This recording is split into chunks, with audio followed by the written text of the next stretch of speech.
कॅमेऱ्याच्या लेन्समधून जेव्हा पहिल्यांदा या शहराकडे पाहिलं तेव्हा लक्षात आलं, इथे प्रत्येक दृश्यात इतिहास श्वास घेतो.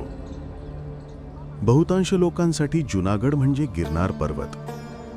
आणि खरंच गिरनारचं शिखर या शहराचं हृदयच आहे. इथे वाहणारा प्रत्येक श्वास त्या पर्वताच्या ऊर्जेतून जन्म घेतो.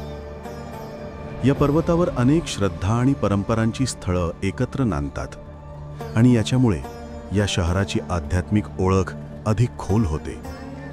इथल्या रस्त्यांवर पहाटे मंदिरांच्या घंटानादाची लय आणि संध्याकाळी चहाच्या कपावरच्या उबदार गप्पा. इथले लोक साधे, शांत, पण नजरेत अभिमान आणि बोलण्यात मातीचा सुगंध. आणि या शांततेच्या मागे एक अशी गोष्ट दडली आहे जी ऐकून मी थक्कच झालो जेव्हा कळलं की 9 नोव्हेंबर हा जुनागड लिबरेशन डे आहे. भारत स्वातंत्र्य झाल्यावर येथील नवाबाने शेजारी देशात जाण्याचा निर्णय घेतला, पण बहुतेक लोक याच्या विरोधात होते.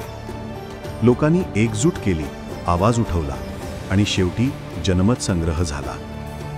त्या मतदानात 99% लोकांनी भारत निवडलं आणि 9 नोव्हेंबर 1947 जुनागड अधिकृतपणे भारतात सामील झालं.